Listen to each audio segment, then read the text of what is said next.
Hello everyone, and welcome back to another Deltarune Theory video. Wow, you really had to throw me the two hardballs back to back, eh? Kris Knight and Papyrus Knight. These are the two where I'll post something and people will be like, no, it's definitely Kris Knight, I hate you. Or, oh, but it's definitely Papyrus Knight. I don't know why anybody would talk about anything else. Not that I, think all the people who enjoy those theories are like that, but it is true. So, just to start out, let's say, hey, I might be critical of your theory. Doesn't mean I hate you. But I'm going to give it the best shot to be as convincing as possible to go over it. So here we have Kris Knight, Vessel Knight, and maybe something a little extra? So let's get started. Oh, by the way, I should mention one thing before we do. This is like the 6th video in a series or something. I don't think it's quite that many, but it's getting there. So if you want to know my methodology, you'll have to watch the first one, which is about Alvin Knight. So I make you watch my pet theory before I talk about yours. Anyway, let's go. So we're starting with the Vessel, because I feel like of these two concepts, Kris Knight's definitely stronger, right? So, let's start with the Vessel. What is the Vessel?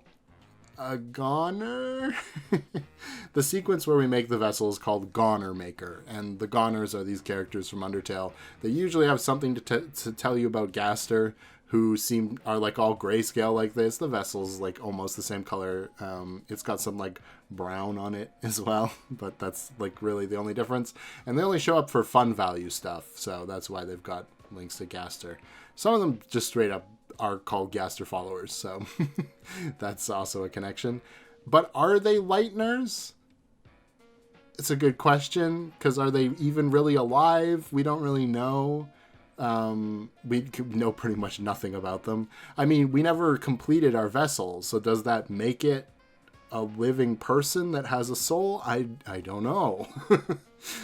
When? Well, in Undertale at least, the Goners just kind of disappear after you finish talking to them, which implies that they can appear and disappear whenever it's like necessary for them.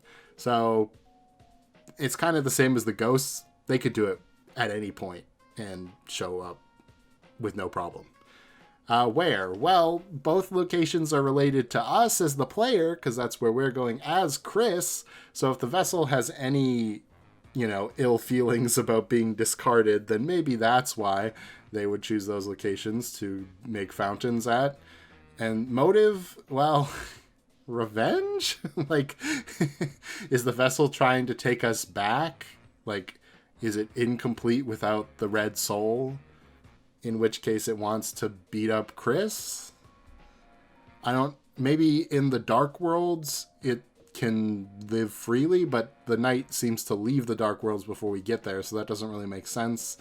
It kind of has to be that the Vessel wants, like, our soul, or is trying to complete some goal. Maybe the Vessel does want to just have the roaring happen as a sort of revenge to, like, reboot the world, or do something to try to become more relevant. It's hard to say. And then the Vessel seems to be a mirror of Kris, so perhaps they also have a knife like Kris does. Why not? Alright. The traits that make the Vessel a good candidate. Well, we know the Vessel wasn't a one-off thing because it's been saved in the game's code for use later. Same way as the Thrash machine was saved and then used in Chapter 2. So it'll be coming back in some capacity, so at least we can't just say, well, it was like a one-off thing. That was part of that scene, and that's it. It's basically Kris Knight with none of the hang-ups. You don't have to try to figure out the timeline. You don't really even have to try to figure out the motivation. It's like Kris Knight, but if Kris was a ghost that could go anywhere and do anything. Which kind of makes it a convenient way for Kris to confront us as the player, because we're kind of like that too. That's our Vessel in this world, right? Quite literally. And an easy segue into Gastery stuff, as, Goners are inextricably linked to Gaster, and Gaster was probably the one who was guiding us through the Gaster Maker, or the Goner Maker segment at the beginning of the game. So it would make some sense if that was like the knight was going to be our chapter 5 boss, and then we were segueing into the next section of the story, that it would be a way to get us into Gaster stuff, when Gaster is pretty much impossible to get into naturally any other way unless he just like shows up. I don't know. It kind of explains why King would trust the knight, or at least, if not trust, go with the knight's plan. Because they've both been discarded. Get it? It's like a card pun. But on a more meta level, the knight is, or King rather, is mad because the Darkners haven't been used for a long time and they've been left in this unused classroom. And so the knight also having gone unused, it sort of comes together, or shake hands sort of deal between King and the knight. That it's that meme where everybody puts their hand in the circle, you know? It also kind of makes sense because it connects in with the secret boss, sort of like they're also sort of discarded by their societies. Like Jevel's locked away and Spamton is living in the trash zone and nobody remembers him. So, you know, there's some definite overlap there. It explains how the knight learned to make fountains and why Kris is the only one who can close them. It's something I don't talk about in a lot of these theories because there's almost no evidence for anyone in the entire town to know how to make a fountain. So there's just the assumption that we're going to find out how they learned to do it at some point after we figure out who it is, you know? But if it's the vessel, and the vessel kind of exists outside the game's logic, it would make sense that they could like maybe read the code or something and figure out that dark fountains can be made by stabbing the ground with a lot of determination. Maybe. This is kind of something. So when Queen says, or describes the knight, she says, "The night, the roaring night, today it deigned to create this world. Reaching its long hand to the sky, it coursed its will into its blade, and made, thrusting the fountain from the earth." So, it and its is the pronouns used for the night, which, like, the vessel is completely unfinished. It's like an object, kind of, I guess. If it doesn't have a soul, maybe it doesn't have, like, gender identity? I don't know. Anyway, it makes more sense for it to go by it/its than any other character in the game. So that's something, if you think that makes sense. And then we're bringing back the Spamton line and talking about how it makes sense again. Speaking of communion, Kris, did you know that the knight... No, I'm sorry. I didn't mean to... Too many excess vacation days? Take a goddamn vacation straight to hell. So, communion, we've talked about a billion times. Why would that be the word swapped out? Well, communion basically means a connection with a higher power. So, if the vessel was meant to connect to us, the player, that kind of makes sense. Especially because us, as the player, overlaps with the angel in Undertale's Deltarune Prophecy somewhat. It's ambiguous. It could mean... Frisk the human. It could mean Kara the human. It could mean Azrael. The only thing is someone who's seen the surface and then will come down and change Undertale's world, right? So anyone who's seen the surface and then comes down to change the world, the prophecy applies to. Which, I mean, we're controlling Frisk, so even if it is Frisk, it kind of comes back around and relates to us. And given the Angel's Heaven is this big thing in Deltarune, it would make sense if the use of communion was meant to relate to us being angel-like, that kind of thing with the vessel. Okay? Does that make sense? I don't know. All right, Nox against Vessel Knight. Well, what? Like, okay. There's a vine from back in the day that is meant to reference Lysander from Pokemon, right? And it's basically like, talking about twist villains. Oh, the villain was Lysanderoth, remember him? Who? And that's how I feel like the knight would kind of play off if they were the vessel. It'd be like, the big twist, the knight is the vessel! And 80% of players would be like, okay. Like, that's basically saying the knight is a character you've never met yet that has no defined personality traits and just kind of exists. Like, it makes sense thematically, But on any other level, it's like almost nothing. You know what I mean? There's like almost no drama there. And at that point, we might as well just say that Gaster's the knight, right? And this is like Gaster's vessel to us or something like that. Because the evidence for Vessel being the knight is all just like, that'd be cool, right?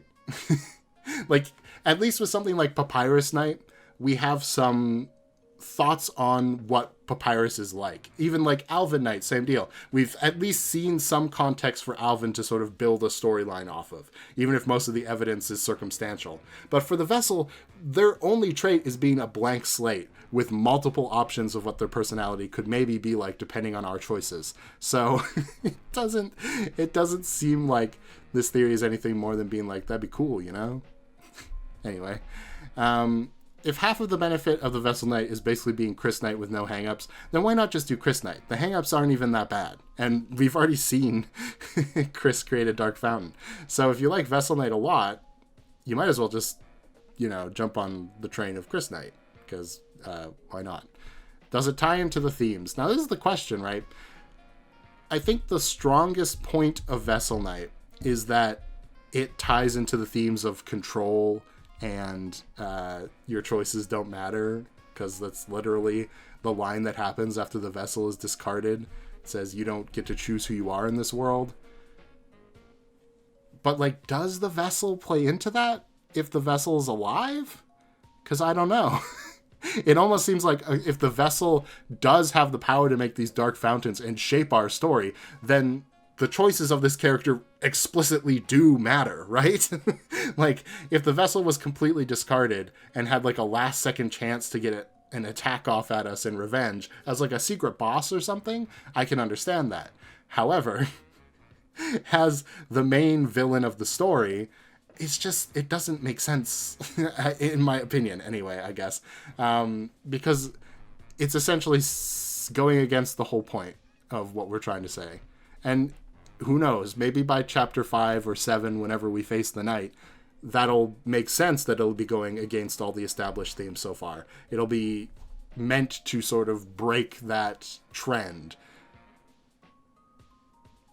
But I feel like you'd want your main characters to be the ones that break that trend. You know what I mean? Like, the hero should be the one fighting against the overarching bad sort of theme of your choices don't matter, while the villains should embody and want your choices to not matter. You know what I mean? Like, it feels like something we're meant to rally against, not the thing we're supposed to represent, you know?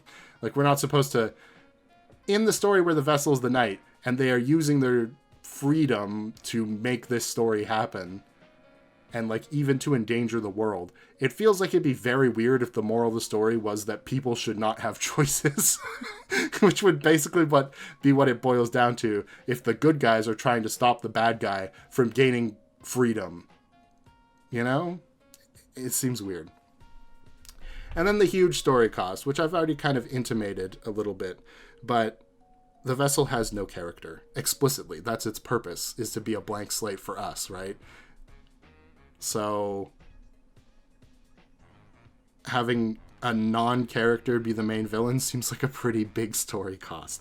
And even if it ends up being us controlling the vessel at that point, everything that they've done to be the knight beforehand wouldn't kind of factor into that equation, because we're not the vessel right now. Even if eventually your thought is we will possess the vessel and it'll be Vessel versus Kris as a way to represent the player versus Kris, which is an actual tangible conflict that we see in the story. That would not make them a very good knight candidate still. I feel like that would still be sort of cheap. Again, if they were a secret boss, or like even a final boss that comes up after the knight, where Kris has to face the player, I'm totally on board with that. And I think that's a really cool idea. But I don't think it works as a knight candidate, just because the knight is so important right now. Like, you would want us to already be in control of the vessel somehow at this point, right? So, I don't know. That's just my thoughts. All right, let's talk about Kris. And this part, I really got to get my facts straight. All right. Kris is a lightener. However, given that the red soul represents us as the player, they're kind of soulless. And doesn't that kind of make them like a Darkner, you know? Because that's the main thing that separates Darkners and Lightners, according to, like, Lancer, or Rousey to Lancer and King, is that, like, the light of their soul. Even there's that thing where if you cross over Rousey and Kris's sprites, as soon as you would touch where the soul is, that's where Rousey will start blushing. So it feels like that's an intentional distinction between these two groups of people. So a Lightner without a soul would seem like a Darkner to King. So that's actually probably the strongest King connection we've had so far. When would Kris be able to make the fountains? Well, it would have to be at night, because it would have to be when we're not controlling them and when people don't really see them do it. You know what I mean? There's no opportunity for them to make the fountain after we tune into the world, because we're controlling them almost the entire time. Unless, I guess, maybe the only time a fountain could be made while we were controlling them would be when they shove us into the under-sink closet. They could go and make another fountain then, but that doesn't make any sense, really. Maybe it does, but... So it would have to be, like, after... or before the story, the night before we come into it, they make a fountain in the school or something like that. I guess it doesn't have to be the night before, but sometime before we enter the story. And then we enter the story and we close that fountain, and then in chapter 2, we have the chapter 1 scene where Kris flashes the knife at us, and then it goes like, oh, and it's a whole red herring. And then they go plug in the TV and make a fountain somewhere else and then come back. Honestly, that part I still don't necessarily like that much, but again, I'll talk about that when we get to the knocks on. And then, yeah, that's the one in chapter 3 is also made at night. So it kind of tracks that, you know, the dark fountains would all be made at night, I guess. But it doesn't necessarily explain how Kris got to those locations. We'll talk about that later. So where? Both locations are related to Kris and the activities of their life. So essentially, it's kind of the same thing I said for Noelle, or what was the other one? Rules, I guess, a little bit, where these locations are basically just convenient in order for Kris to be able to rope more people into going on Dark World adventures with them. Because, well, one of them's in the school where a bunch of their classmates are, and the other one's at the library where they must know that Noelle and Birdley hang out occasionally. So... yeah, there's some logic to why those two locations would be chosen and not, like, somewhere else. So why would Kris do this? This is a little bit more vague, because we really don't know that much about Kris, is the problem. We can assume a lot about them, but we don't actually know much about them. So maybe it's in order to try to gain freedom from us somehow. I don't know how, because we haven't really got to anything that really makes sense of that. I guess Rousey can drive us away, but that's really the only thing. Maybe it's just purely to escape from reality, which could make sense because Kris's light world life isn't necessarily the most engaging or fun. Maybe a certain theorist is right, and it's actually about resurrecting Azrael in the same way I was mentioning for Alvinite. Who knows? Maybe they're looking for Des in a similar way to Noelle. That could make sense because they have a connection to her. And then maybe it's just to go on adventures with their friends. That seems to be the case in chapter 3 at least, but we'll get there. And how? Well, we already seen a knife. We know how Kris would make a fountain. So the traits that make him a good candidate? I mean, look at the screen with your eyes, people. They made a fountain. That means they're definitely the knight. L plus ratio. Okay, but that is part of it, right? I mean, they're the only character we've seen actually make a fountain. The other character we've seen almost make a fountain is Birdley, but nobody talks about him. But we've seen Kris create a fountain, and we saw them flash the knife in chapter 1, which would lead people to probably connect the dots and say, well, they probably made a fountain then too. It's the Occam's razor approach. The most likely thing is usually the thing that's true. Which, yeah, I mean, yeah, odds. That's just how odds work. But anyway, Kris has tons of motive. Like we've already said, there's so many reasons they could want to do it. But do they have opportunity? I mean, kind of. Kris has shown that they are not someone who would balk at breaking into the library, for example. And in fact, maybe they would be the type of person who would know how to do that. I mean, they're kind of a troublemaker, right? They're used to sneaking around and getting into places they're not supposed to. At least if Noelle's dialogue is to be believed. So maybe that actually makes sense. Even, well, for a lot of other characters, it's a little bit more guesswork. The knight is depicted by Queen as someone wielding a knife. Also someone with 5 fingers, or 4 fingers. Anyway, a very human-looking hand. It's like not a wing or anything. So, you know, a human-looking hand and a knife. Interesting. This explains why Kris specifically has to be the one to close the fountains, because they were the one that made them. So they're the only one with the determination to be able to close them. Kris seems to have some sort of connection to the bunker / Gaster. I put it the other way around on the slide. I feel like it should be bunker first, because they definitely have connection to the bunker. They kind of have connection to Gaster. The bunker has connection to Gaster because of the entry 17 sound effects that play while you're standing near it. Way slowed down by Gaster's, a Gasterific 666%. And also Gaster connected us to this world and connected us to Kris, so there's that connection point as well.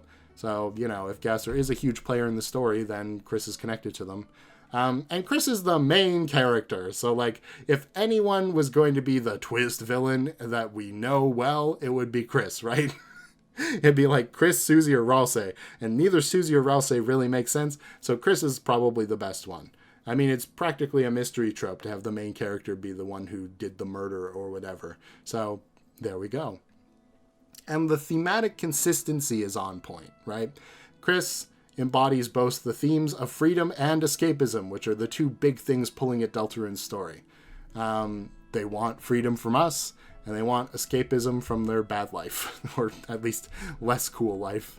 And Rousseau definitely has caught on to that, because, I mean, compare their room in the dark world to their room in the light world, right? They clearly want admiration, or, like, people to care about them for who they are, specifically. To feel like they fit in, maybe, because they're a human in a town full of monsters, right?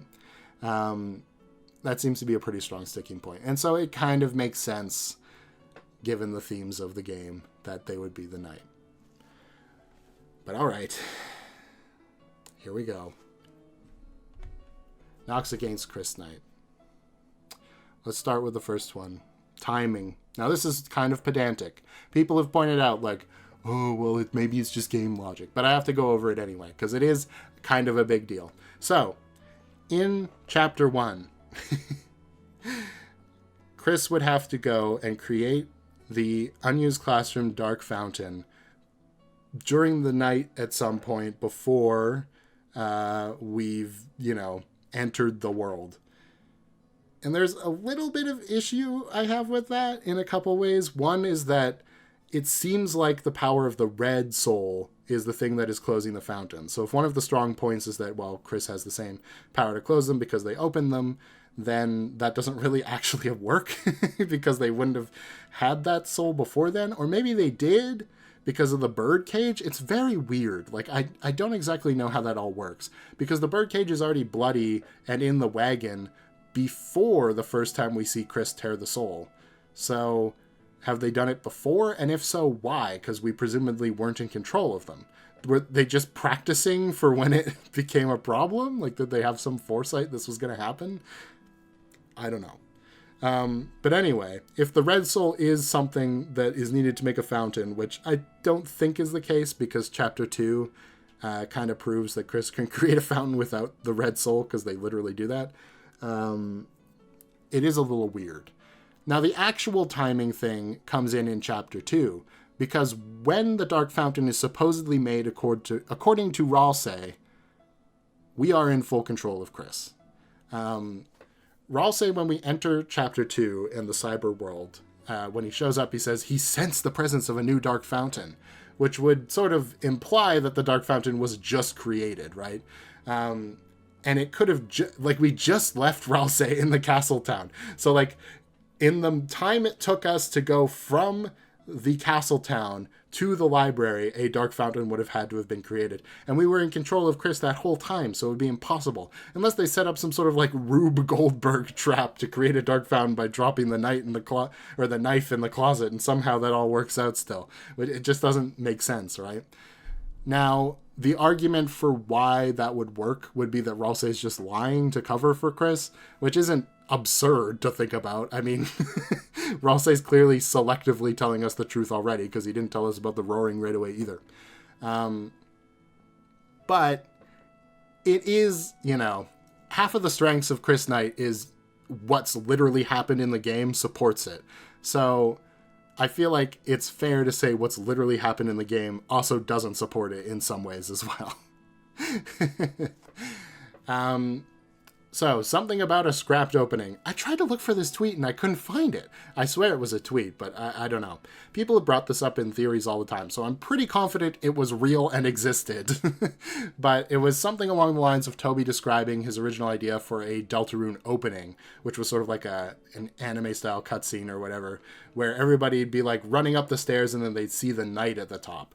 So, really that could mean two things to me. Either it was the fun gang running up the stairs and then they'd get to the top and see like a collage of villains, which is a fairly common thing in like these title sequences. Or everybody in the fun gang would be running up to the top of the stairs and to Kris, which almost makes more sense because Kris is like the main character, right? The whole gang is running up to meet them. And Toby was using the language of the knight to kind of throw us off a little bit. But if that was the case, why wouldn't he just say Kris? Because that would completely nullify any of the potential spoilers. Here's another question. Why now? This is only chapter 2. Why are we revealing the knight this early? Feels a little odd considering it's kind of built up like a mystery, And would making Kris the knight really be like satisfying? I mean, it's potentially satisfying. It depends sort of on how the mystery is played, I guess. Because if it's dramatic irony where we know Kris is the knight, but nobody else does except maybe Ralsei, that could lead to some pretty big intrigue, right?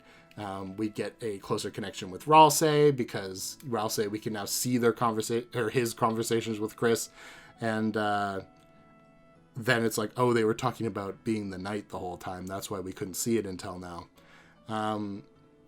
And it would draw the sort of, distance to Susie that I feel like this chapter is going to imply. However,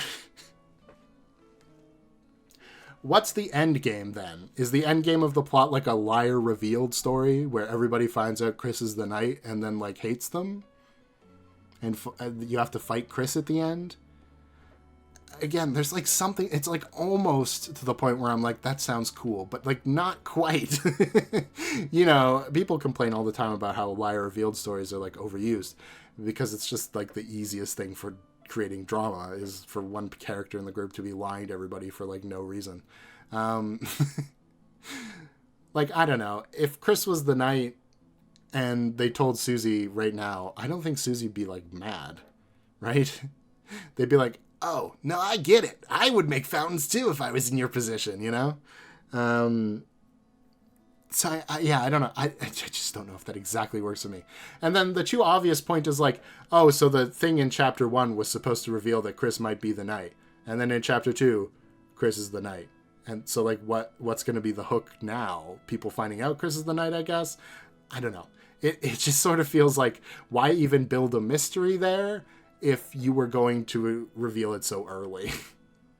And maybe it was literally just to gain intrigue between chapters. Who knows? But I feel like that's somewhat of a valid point to say, well, okay, it's Kris. What now?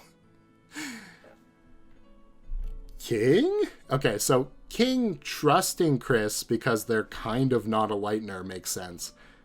But then King likes the knight a lot and also tries to kill Kris. So, like, is that all an act? It doesn't seem like it, because King literally is going to kill them before the Lancer party comes out to, like, usurp him. Like, how is he going to play that, Like, if the scene was Kris defends Susie from King and then, like, attacks King and King goes, oh, no, I'm defeated. Then I could buy that. But no, instead it's like Kris defends Susie, and then King hits them again and goes, oh, spare me the heroics. I'm going to kill you now. Blah. So, like, it's a pretty dedicated ploy, if it's a ploy. Kris is really willing to take those spades directly to the soul. I don't know. I guess it's possible, but it doesn't necessarily seem super likely. And then what about before the story? I've already kind of talked about this, but if Kris is the knight, what is the sequence of events that have led them to this, I guess? Okay. The main reason we think Kris is creating fountains is essentially because of their struggle to try to get rid of us in one way or another. Like, they either want escapism from their normal life because, you know, we're in control and we're ruining their relationships with the people they care about. Or they want to get rid of us, so they're going into the dark world to search for answers. Or they're looking for deaths and we're getting in the way, kind of. You know what I mean? Like, in any of those scenarios, it seems like our connection to Kris should mean something. Whereas, like, if that is the case, then why is half of the knight stuff so far already, like, off screen before the story? I don't know. Maybe it's just me being extra pedantic about these little details from before the story started. But it does feel like something Kris Knight needs to solve, right? Is, like, why and how did Kris start doing this? You know? Like, I don't know. Why do they look so fearful when the closet dark fountain opens the first time? And this is actually true. Susie even picks up on it. When you first go to the closet and open the door and the darkness comes leaking out, Kris backs up slowly, like, oh, what the hell? And she's like, where are you going? Are you scared? So it certainly seems like if Kris had made a dark fountain before and knew what they were, that they would not do that. Again, it would have to be acting, which isn't impossible because Kris is surely controlling their emotions quite a bit by being pretty much a blank slate. But at the same time, like, why act around Susie specifically? Would really not reacting to that be any different from what Susie would expect? Like, you barely react to anything already. I don't know. And then Snowgrave. This is another big question. Are we messing up Kris's plans in Snowgrave? Because clearly, like, Snowgrave messes up the trajectory of Chapter 2 in a lot of ways. Like, the fountain still gets opened and closed, but a lot of what happens in the middle of it is very different. Kris doesn't really spend time hanging out with their friends. Kris doesn't really, like, get to search for deaths or anything like that. So, do their motives still make sense in the Snowgrave route to create another fountain? I think the, like, idea that Kris creates a fountain in Chapter 3 because they're pretty sure that two adults are going to be there, one who knows their behavior and one who has the power to stop them if anything goes off the rails, makes a lot of sense in terms of, like, why they would create a fountain specifically in the Dreamer house with Susie, and slash the tires so Toriel will just call the cops. It all kind of, like, comes together that way. But I don't know if that really works if they're also the knight, because then they would be exposed for sure, right?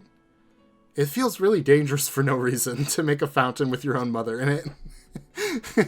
Unless it specifically lines up with their goals as the knight, which I don't know if I can figure one out. I guess maybe the one motive that would make the most sense is if Kris is looking for, like, because it doesn't make sense with escapism, because they'd be trying to escape Toriel.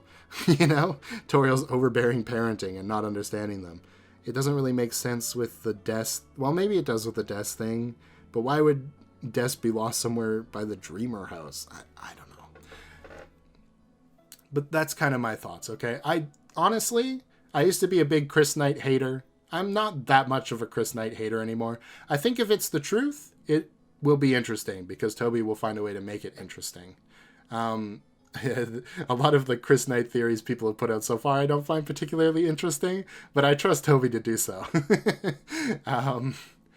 That said, I do think there are some real pieces of evidence that aren't just pedantic fan bullshit that sort of lead you to believe that Kris might not actually be the knight and this might be something different. One thing I forgot to put on the slide that I should mention is Toby has mentioned that chapter 3 is going to be like a fun chapter that isn't very story heavy.